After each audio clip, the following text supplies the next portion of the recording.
6వ తేదీన apex council సమావేశం. తెలుగు రాష్ట్రాల జల వివాదాల పరిష్కారం.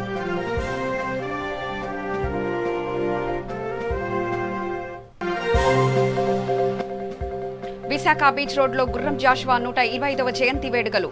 నివాళులర్పించిన మంత్రి ఆవంతి శ్రీనివాసరావు.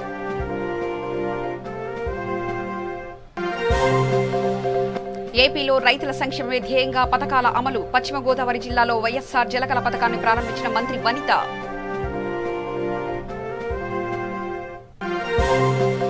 కాగజ్ నగర్ తహసీల్దార్ కార్యాలయాన్ని ముట్టడించిన స్థానికులు. అర్హులకు భూముల పట్టాలివ్వాలంటూ డిమాండ్. టీఆర్ఎస్ నాయకులే అసలైన కబ్జాదారులని ఆరోపణ. సంగారెడ్డి జిల్లాలో నూతనంగా నిర్మించిన బస్ బే ప్రారంభోత్సవం. ముఖ్య అతిథిగా హాజరైన ఎమ్మెల్యే గుడం మహిపాల్ రెడ్డి.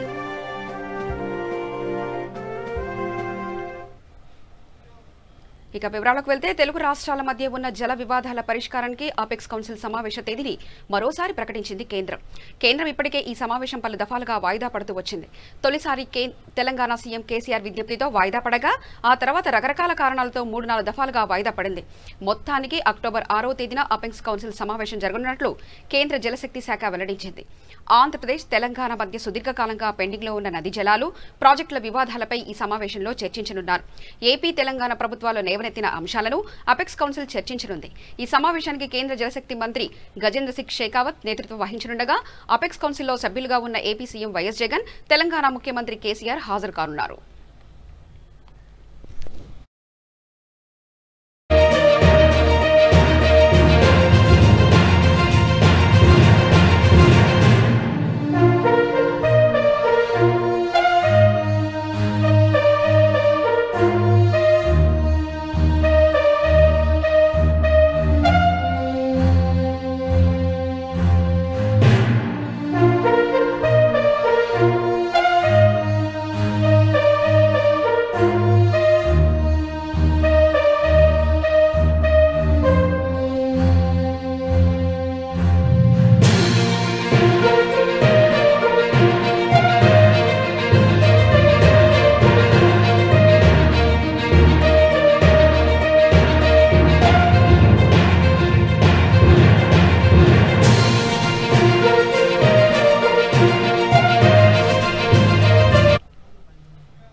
గుర్రం జాషువా 125వ జయంతి సందర్భంగా విశాఖ బీచ్ రోడ్లో జాషువా విగ్రహానికి పూలమాలలు వేసి మంత్రి ఆవంతి శ్రీనివాసరావు నివాళులర్పించారు. ఈ కార్యక్రమంలో అధికార భాషా సంఘం అధ్యక్షులు ఎర్లగడ్డ లక్ష్మీప్రసాద్, ఎమ్మెల్యేలు గొల్లా బాబురావు, ఆదిప్ రాజు, వైసీపీ శ్రేణులు పాల్గొన్నారు. గుర్రం జాషువా కీర్తిని రాబోయే తరాల వారు సైతం గుర్తించే విధంగా తమ ప్రభుత్వం ముందుకు వెళ్తుందన్నారు. గుంటూరులో 3 కోట్ల రూపాయలతో కళా ప్రాంగణాన్ని ఏర్పాటు చేస్తున్నట్లు పేర్కొన్నారు. దళితులపై దాడులు చేసినా, దళితులకు అన్యాయం చేసినా వారిపై ప్రభుత్వం కఠిన చర్యలు తీసుకుంటుందని, ఎవరిని ఉపేక్షించేది లేదని మంత్రి ఆవంతి శ్రీనివాసరావు అన్నారు.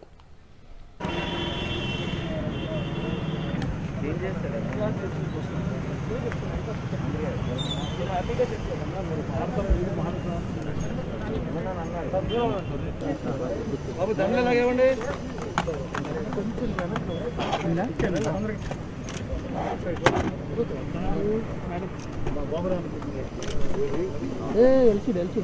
బాబు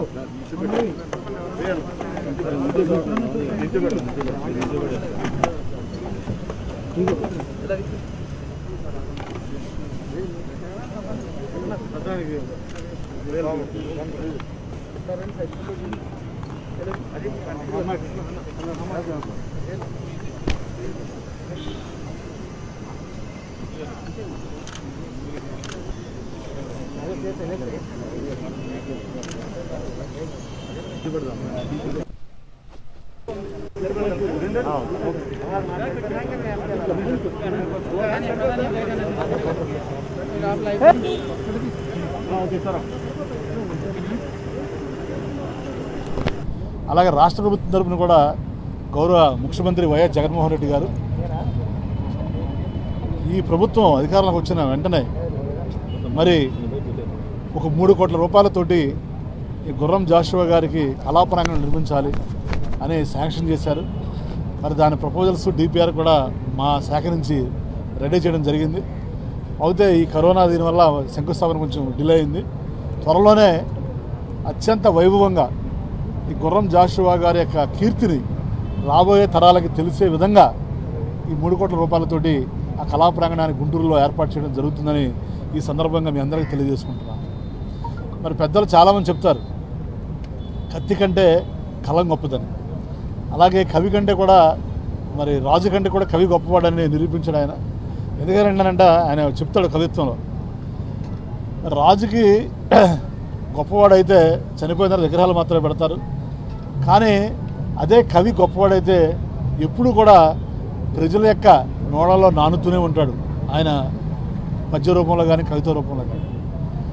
అదే కాకుండా మరి ఆయన బిఫోర్ ఇండిపెండెన్స్ ఆఫ్టర్ ఇండిపెండెన్స్ కూడా మరి ఎన్నో సామాజిక చైతన్యాన్ని పరిచే ఈ బడుగు బలహీన వర్గాల కోసం, ఈ తాడిత పీడిత ప్రజానికం కోసం, దళితుల కోసం, గిరిజనుల కోసం మరి ఎన్నో మరి పుస్తకాలు రాయటం, వారిని చైతన్యపరచడం మరి ఆ రోజుల్లో చాలా గొప్ప విషయం. గుర్రం జాషువా గారు 125వ యొక్క జయంత్యుత్సవాలు మన ఆంధ్రప్రదేశ్ ప్రభుత్వం గౌరవ ముఖ్యమంత్రి శ్రీ జగన్మోహన్ రెడ్డి గారి యొక్క ఆశీస్సులతో రాష్ట్రంలో ప్రతి చోట ప్రభుత్వమే కాదు నాయకులు, ప్రజలు, అలాగే కవిత్వాన్ని నిజంగా ప్రేమించేటువంటి ప్రతి ఒక్కరూ కూడా ఈ యొక్క జయంత్యుత్సవాల్లో పాల్గొని. ఏపీలో జగన్ సర్కార్ సంక్షేమ పథకాలతో దూసుకెళ్తోంది. తాజాగా రైతుల కోసం మరో కీలకమైన హామీని నెరవేర్చింది. నవరత్నాల్లో రైతులకు ఉచిత బోర్వెల్పై ఇచ్చిన హామీ మేరకు ఉచిత బోరుబావుల తవ్వకం కోసం వైఎస్ఆర్ జలకళ పథకానికి శ్రీకారం చుట్టింది. పశ్చిమ గోదావరి జిల్లాలో వైఎస్ఆర్ జలకళ పథకాన్ని మంత్రి వనిత ప్రారంభించారు. రైతుల సంక్షేమమే ధ్యేయంగా ఈ పథకాన్ని ప్రవేశపెట్టినట్లు తెలిపారు.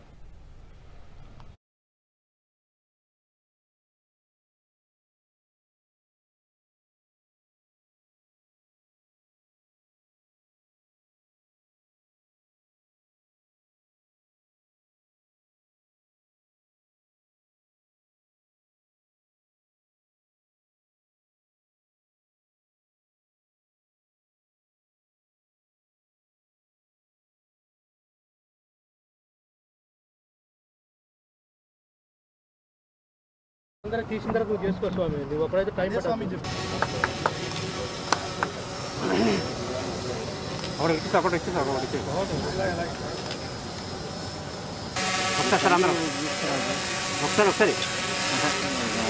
ఈరోజు మన గౌరవ ముఖ్యమంత్రి గారు జగన్మోహన్ రెడ్డి గారు నవరత్నాల్లో భాగంగా వైఎస్ఆర్ జలకళ ఏదైతే మెట్ట ప్రాంతాలు ఉన్నాయో రైతులందరికీ కూడా ఉచితంగా బోర్లు వేసి, ఎక్కడైతే గతంలో బోర్లు వేసి నీళ్లు పడక ఎంతోమంది రైతులు అప్పుల పాలైపోయి ఆత్మహత్యలు చేసుకుంటున్నారనే ఉద్దేశంతో ప్రభుత్వమే అన్ని నియోజకవర్గాలకు కూడా ఒక రిగ్గిచ్చి ఎవరైతే రైతు కోరుకుంటారో రైతుకి 1 కాకపోతే 2 సార్లు బోరేసి, మధ్యలో ఎప్పుడైనా ఫెయిల్ అయినా కానీ బోర్ వేయడానికి కూడా ఆయన గతంగా పాదయాత్రలు ఇచ్చిన హామీని అమలు చేస్తూ ఇంకొక అడుగు ముందుకేసి చిన్న సన్నకారు రైతులకి మోటార్ కూడా కరెంటు కూడా అన్నీ కూడా ఉచితంగా ఇస్తానని ఈరోజు ఈ వీడియో కాన్ఫరెన్స్ ద్వారా ఈ స్కీములు లాంచ్ చేసినప్పుడు కొత్తగా కూడా కరెంటు మోటార్ కూడా ఇస్తానని చెప్పి ఆయన చెప్పడం జరిగింది. ఇది ప్రజలకు చిన్న సన్నకారు రైతులకి, ముఖ్యంగా ఎస్సీ, ఎస్టీ, బీసీ మైనార్టీలకి ఇది ఎంతో ఉపయోగపడుతుంది. ముఖ్యంగా మన జిల్లా వచ్చేప్పటికి మెట్ట ప్రాంతం అయిన చింతలపూడి కానీ, ఉంగుటూరు కానీ, పోలవరం కానీ, గోపాలపురం కానీ ఈ నియోజకవర్గాల్లో ఎంతోమంది రైతులకి ఇది ఎంతో ఉపయోగపడుతుంది.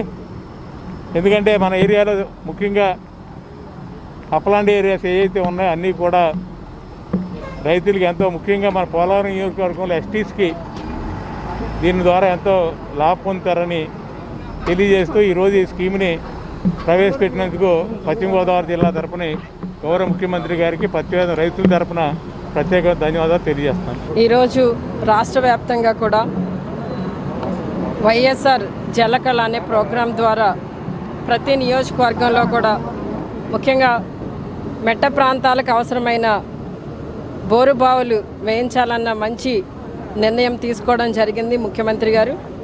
నిజంగా ముఖ్యమంత్రి గారికి మనస్ఫూర్తిగా ధన్యవాదాలు తెలియజేస్తున్నానండి రైతుల పక్షాన. ఎందుకంటే చాలామంది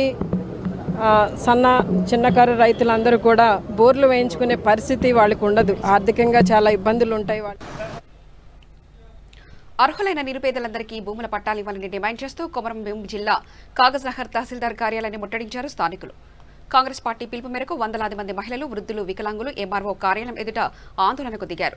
దీంతో రంగంలోకి దిగిన పోలీసులు వారిని అరెస్ట్ చేశారు. అయితే పోలీసుల నిర్బంధాన్ని ఛేదించి కాంగ్రెస్ పార్టీ బృందం తహసీల్దార్ ఆవరణలో పెద్ద ఎత్తున నిరసన చేపట్టింది. అధికార పార్టీ నాయకులే అసలు కబ్జాదారులని ఆరోపించారు. 3 వారాల్లో కబ్జాకు గురైన భూములన్నింటినీ స్వాధీనం చేసుకుని గతంలో కాంగ్రెస్ ప్రభుత్వం 3 విడతలుగా పట్టాలిచ్చిన 1300 మంది లబ్ధిదారులకు ఇళ్ల స్థలాలు కేటాయించాలని డిమాండ్ చేశారు. దీనిపై స్పందించిన ఎంఆర్ఓ భూములు కబ్జాకు గురికాకుండా చర్యలు తీసుకుంటామని అన్నారు. మిగిలిన భూములను అర్హులైన నిరుపేదలకు, ఒంటరి మహిళలకు, వికలాంగులకు, విలేకరులకు మరియు వృద్ధులకు పంచే కార్యక్రమాన్ని చేపడతామని హామీ ఇచ్చారు.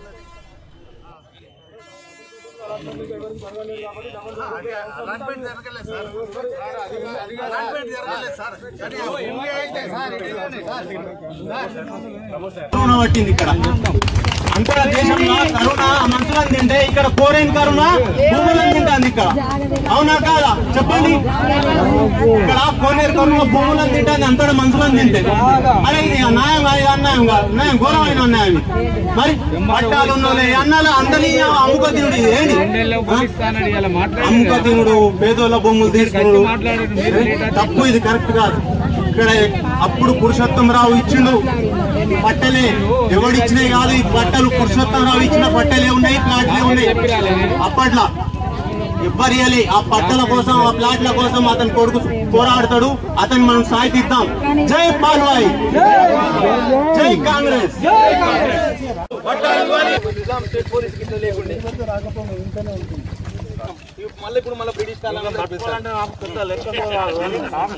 మూడో విడత కలిపి 50 ఎకరాలను ఆ రోజు 1300 మందికి ఇస్తే 25 ఎకరాల ప్లాట్ మిగిలి ఉంటే ఆ మిగిలిన ప్లాట్లు ఇప్పుడు డబుల్ బెడ్రూమ్ ఇల్లు అని మొదలు పెట్టిండి. ఎంతమందికి ఇచ్చిండమ్మా డబుల్ బెడ్రూమ్ ఇల్లు?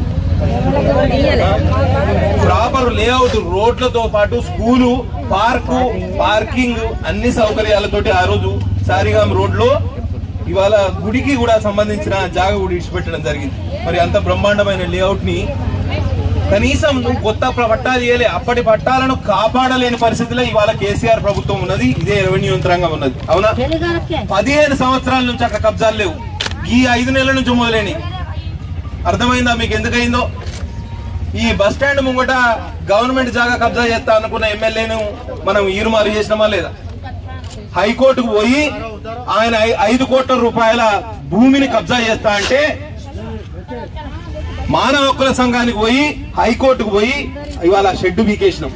అవునా? మున్సిపల్ భూమిని కబ్జా, బస్ స్టాండ్ ముంగట్నేమో ఎమ్మెల్యే కబ్జా చేస్తారట, బస్ స్టాండ్ వెనుకనేమో ఎమ్మెల్యే కుటుంబ సభ్యులు కబ్జా చేస్తారట. మీ భూములు కూడా, పేదల భూములు కూడా కబ్జా చేస్తారట. మీరు కొత్త ఒక్క ఇల్లు ఇచ్చింది లేదు, మీరు ఒక ఇళ్ళ పట్టా ఇచ్చింది లేదు, కానీ ఇచ్చిన పట్టాలను కూడా ఉంచుకుంటారట. నాకు మొన్న చెప్తాండి ఒక దళారి, రోడ్ సైడ్ ఉన్నాయి 3 లక్షల రూపాయలట, కొంచెం లోపల ఉన్నాయి 2 లక్షల రూపాయలట.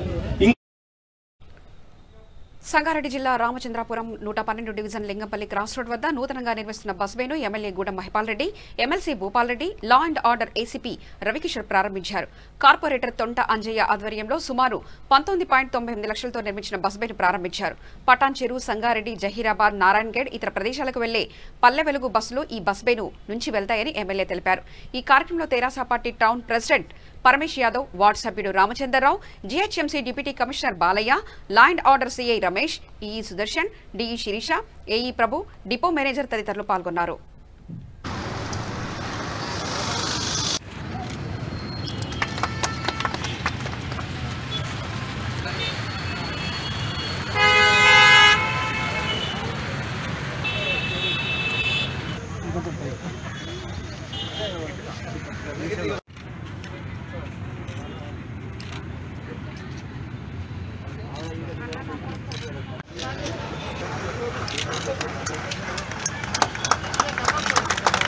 ఒకసారి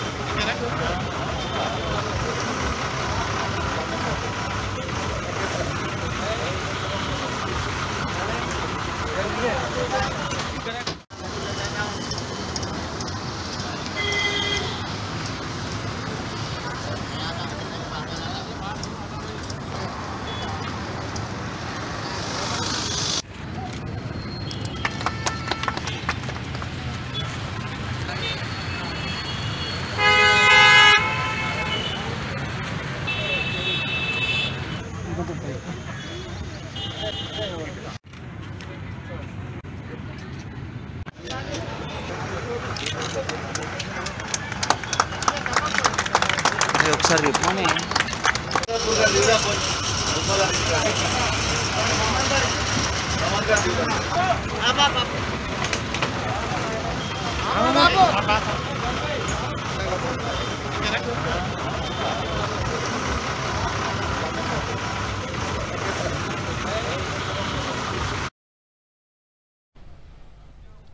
అనంతపురం జిల్లా హిందూపురం ఆసుపత్రిలో రోగులకు మెరుగైన వైద్య సేవలు అందించేందుకు ఎమ్మెల్యే నందమూరి బాలకృష్ణ చేయిత అందిస్తున్నారని టీడీపీ నాయకుడు మున్సిపల్ మాజీ చైర్మన్ అనిల్ కుమార్ పేర్కొన్నారు. పట్టణ పార్టీ అధ్యక్షుడు డిఈ రమేష్ కుమార్ ఆధ్వర్యంలో హిందూపురం ప్రభుత్వాసుపత్రికి ఎమ్మెల్యే పంపిన 4 లక్షల విలువైన మొబైల్ ఎక్స్రే యూనిట్ను ఆర్ఎంఓ రుక్మిణమ్మ అందజేశారు. ఎమ్మెల్యే ఇప్పటికే 2 విడతల్లో 80 లక్షల విలువైన మందులు పరికరాలు అందించారని తెలిపారు. మరింత సాయం అందించేందుకు సిద్ధంగా ఉన్నారని అన్నారు. కోవిడ్ రోగులకు ఎలాంటి ఇబ్బందులు లేకుండా సేవలు అందించాలని వైద్యులు కోరారు. అందరికీ నమస్కారం. ఈరోజు తలకాయలన్నీ పడింది.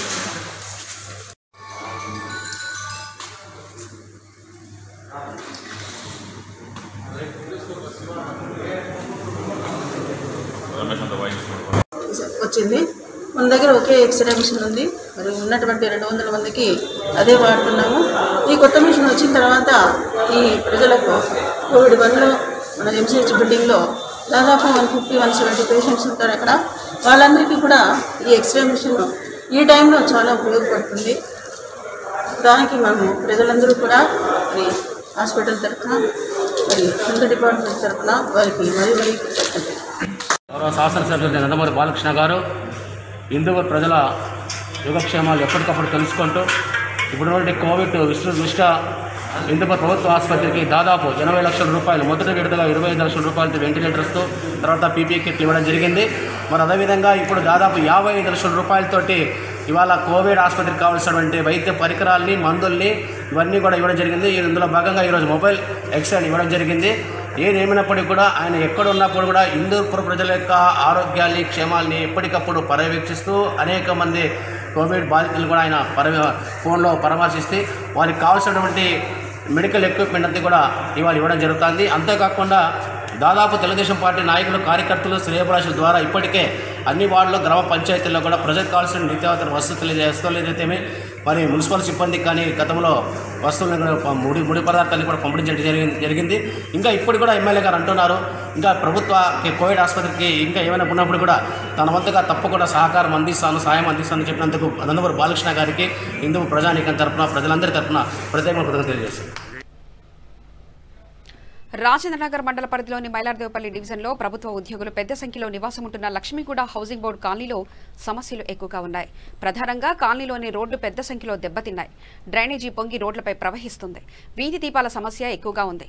అధికారులు అరకొరగా వీధి దీపాలు ఏర్పాటు చేస్తున్నారని, అవి కూడా సరిగ్గా పనిచేయడం లేదని స్థానికులు వాపోతున్నారు. ఇప్పటికైనా అధికారులు తగు చర్యలు తీసుకుని లక్ష్మీగూడ హౌసింగ్ బోర్డు కాలనీపై దృష్టి సారించాలని స్థానికులు కోరుతున్నారు.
కర్నూలులో హృదయ విదారకరమైన ఘటన చోటు చేసుకుంది. వరద నీటి కారణంగా గుండెపోటుకు గురైన వ్యక్తికి సకాలంలో చికిత్స అందించకపోవడంతో మృతి చెందిన ఘటన జిల్లాలో చోటు చేసుకుంది.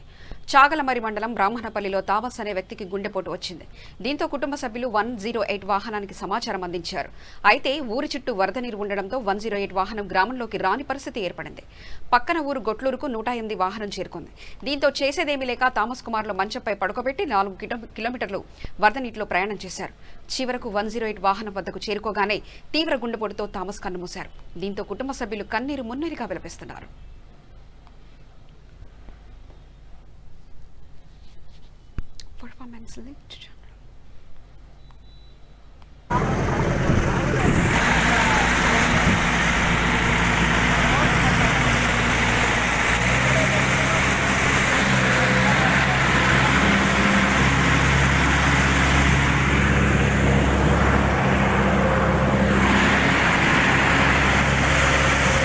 చిన్నగా రారి చిన్నగా రారి.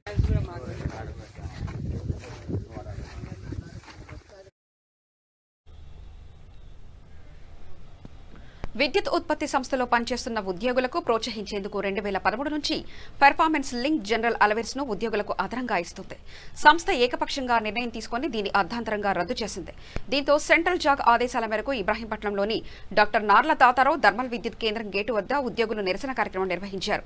ఇలాంటి ఏకపక్ష నిర్ణయాలతో తమకు వచ్చే రాయితీలు మరిన్ని కోల్పోయే అవకాశం ఉందని వారు ఆవేదన వ్యక్తం చేస్తున్నారు.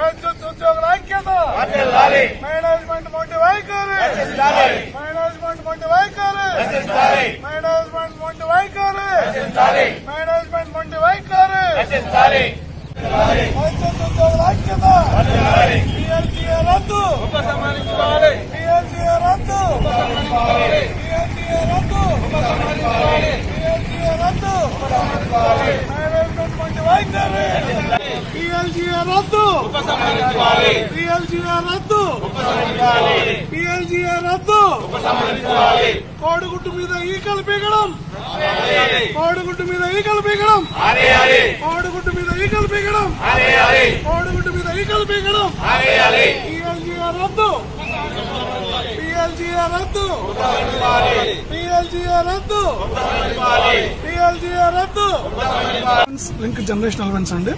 PLGA గత ప్రభుత్వం 5%గా నిర్ణయించి గత కొన్ని రోజుల నుంచి మేనేజ్మెంట్ మా ఉద్యోగుల్ని ఎంకరేజ్ చేయడానికి భాగంగా ఈ అలవెన్స్ ఇచ్చారండి.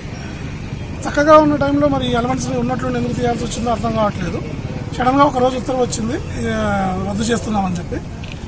మనం శ్రీశైలంలో చూసినట్టయితే ప్రాణాలకు తెగించి పోరాడి ప్రాణాలకు కూడా త్యాగం చేసి అటువంటి ఉద్యోగులు అన్నమాట మేము.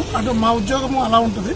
అటువంటి సిచ్యువేషన్లో మమ్మల్ని ఎంకరేజ్ చేయాల్సింది పోయి ఈ విధంగా డిస్కరేజ్ చేయడం అనేది కరెక్ట్ కాదు. ఇది రేపొద్దున ఇంకా చాలా విధాలుగా దారితీస్తుందని మా అనుమానం. రేపొద్దున మేము నిజంగా సాక్రిఫైస్ చేయడానికి నిజంగా రెడీ అవుతుంది. నిజంగా ప్రాబ్లం ఉంటుంది జనకో తరఫున మేము వద్దు అనుకోవడానికి కూడా మేము రెడీ అయ్యాం. కాకపోతే ఇలాగా నేను చాలా వద్దు అనుకున్నామండి. చాలా కూడా మాకు కోల్పోతూ వచ్చాం. ఇన్సెంటివ్ ఉండేది ఇంతకుముందు, ఇన్సెంటివ్ తీసేశారు.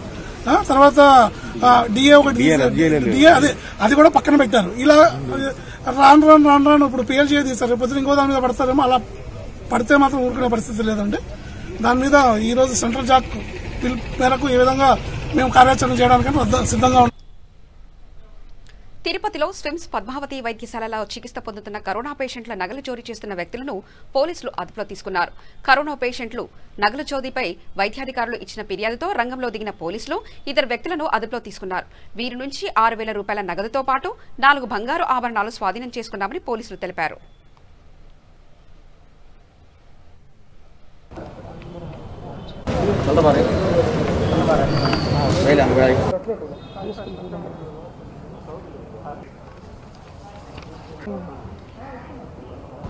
ఎవరైతే కరోనా వ్యాధి బారిన పడి మృతి చెందినటువంటి పేషెంట్స్ దగ్గర నుంచి బంగారు వస్తువులు ఉంగరాలు పోయినాయి అనేటటువంటి కంప్లైంట్ రావడం జరిగింది. ఆ కంప్లైంట్ యొక్క బేసిస్ మీద అలిపిరి పోలీస్ స్టేషన్లో కేసు రిజిస్టర్ చేయడం జరిగింది. ఇమీడియట్గా మాకు సంబంధించినటువంటి టీమ్స్ హాస్పిటల్లో ఉన్నటువంటి సీసీ ఫుటేజ్ని వెరిఫై చేయడం వల్ల, ఎందుకంటే అందులో పనిచేసే వాళ్ళందరూ కూడా కరోనా వార్డులో అందరూ కూడా పీపీఈ కిట్లు వేసుకొని ఉంటారు. సో పీపీఈ కిట్లు వేసుకున్నప్పుడు ఒక వ్యక్తి యొక్క ఐడెంటిటీ అనేటటువంటిది ఇమీడియట్గా మనకు వచ్చేసి తెలియదు. దాదాపు చాలామంది పనిచేస్తూ ఉన్నారు అక్కడ. మీకు అందరికీ తెలుసు, మార్చి నుంచి దాదాపు మనకు కొన్ని వేల కేసులు, మోర్ దాన్ 25,000 కేసెస్ వచ్చేసి రిపోర్ట్ అయినాయి. పక్క డిస్ట్రిక్ట్స్ నుంచి కూడా షిమ్స్ హాస్పిటల్ అనేటటువంటిది స్టేట్ కోవిడ్ నోడల్ హాస్పిటల్గా ఉంది. అక్కడ వచ్చేసి ఎంతోమంది ప్రాణాలకు తెగించి డాక్టర్లు అందరూ, వైద్యానికి సంబంధించినటువంటి ప్రతి సేవకులు, అవి నర్సెస్ కావచ్చు, వార్డ్ బాయ్స్ కావచ్చు, డాక్టర్స్ కావచ్చు, అందరూ కూడా ప్రాణాలకు తెగించి పనిచేశారు. కానీ అటువంటి పరిస్థితుల్లో కొంతమంది కలిగినటువంటి దుర్బుద్ధితో ఎవరైతే పేషెంట్స్ దగ్గర ఉన్నటువంటి విలువైనటువంటి వస్తువులు అపహరణకు గురి కావడం అనేటటువంటిది మనం వచ్చేసి గర్హనీయము.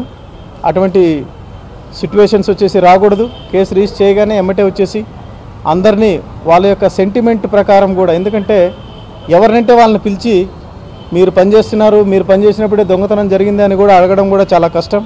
ఎందుకంటే అత్యంత క్లిష్టమైన పరిస్థితుల్లో పనిచేస్తున్న వాళ్ళు, ముఖ్యంగా వైద్య సిబ్బంది.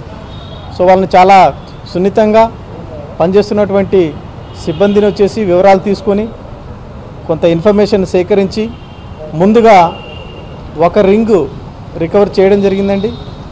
ఆ తర్వాత మనకు తెలిసి వచ్చిన విషయం ఏంటంటే అతను బతికున్నప్పుడు కూడా ఇంకొక రింగు దొంగిలించబడింది. ఆ 2 రింగులు కూడా మనం వచ్చేసి రికవర్ చేశాము. వీళ్ళని వచ్చేసి మీ ముందు మేము ప్రవేశపెట్టడం జరిగింది. ముద్దాయి ఒకళ్ళు వచ్చేసి సునీల్ కుమార్, రెండో వాళ్ళు కాంగనూరు భారతి. సో వీళ్ళిద్దరి దగ్గర పొజిషన్లో వచ్చేసి రికవర్ చేయడం జరిగిందండి. మేము వచ్చేసి క్లియర్గా మరోసారి చెప్తా ఉన్నాం, మీ ఇన్స్టిట్యూషన్స్లో ఎక్కడైనటువంటి ఇన్సిడెంట్స్ కానీ జరిగినట్లయితే కోవిడ్ బారిన పడి ఎంతో కష్టాల్లో ఉన్నటువంటి వారి యొక్క వస్తువులను కూడా దొంగలించాలి అనేటువంటి మనస్సు కలగడం అనేటటువంటిది మనం వచ్చేసి యాక్సెప్ట్ చేయకూడదు. అక్రమంగా తరలిస్తున్న కలపను విజయనగరం జిల్లా పోలీసులు పట్టుకున్నారు. జియమ్మవలస మండలం కుదమ గ్రామ సమీపంలో గుట్టుగా ఈ కలపను రవాణా చేస్తున్నారు. దీనిపై సమాచారం అందుకున్న పోలీసులు వాహనంలో తరలిస్తున్న కలపను స్వాధీనం చేసుకున్నారు. ఒరిస్సా నుంచి శ్రీకాకుళం జిల్లాకు వీటిని తరలిస్తున్న సమయంలో పోలీసులకు పట్టుబడింది. 20 తుంగలను సీజ్ చేసిన పోలీసులు జియమ్మవలస మండలం తాళ్లడుమ్మ గ్రామానికి చెందిన ఫకీర్ అనే వ్యక్తి ద్వారా విక్రయించినట్లు గుర్తించామని పోలీసులు తెలిపారు.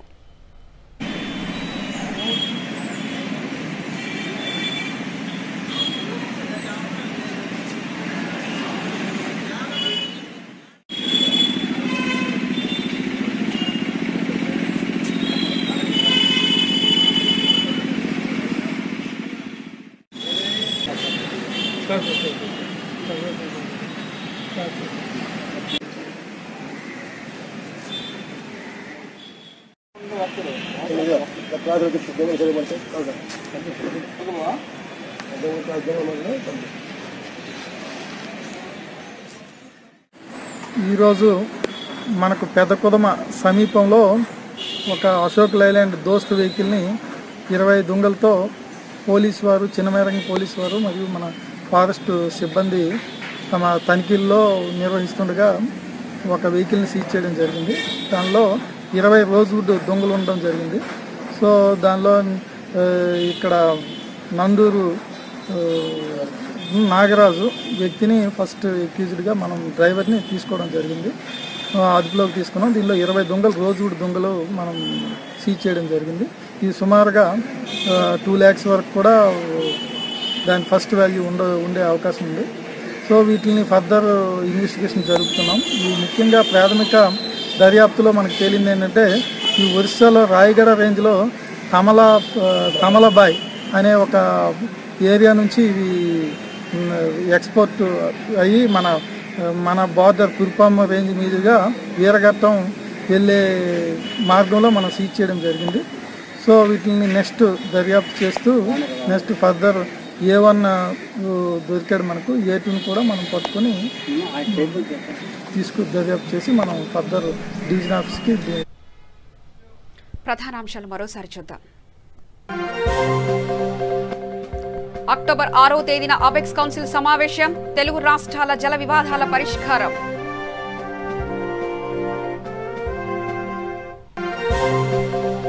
విశాఖ బీచ్ రోడ్లో గుర్రం జాషువా 125వ జయంతి వేడుకలు, నివాళులర్పించిన మంత్రి ఆవంతి శ్రీనివాసరావు.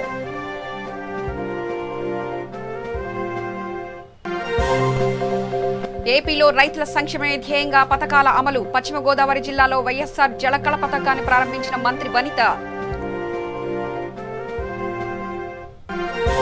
కాగజ్నగర్ తహసీల్దార్ కార్యాలయాన్ని ముట్టడించిన స్థానికులు, అర్హులకు భూములు పట్టాలివ్వాలని డిమాండ్. టీఆర్ఎస్ నాయకులే అసలైన కబ్జాదారులని ఆరోపణ.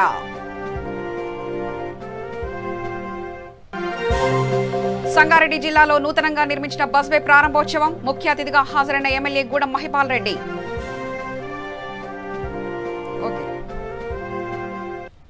సమగ్ర సమాచార శ్రవంతిగా చూస్తూనే ఉండండి. V3 న్యూస్, లక్ష్యం సమాజహితం.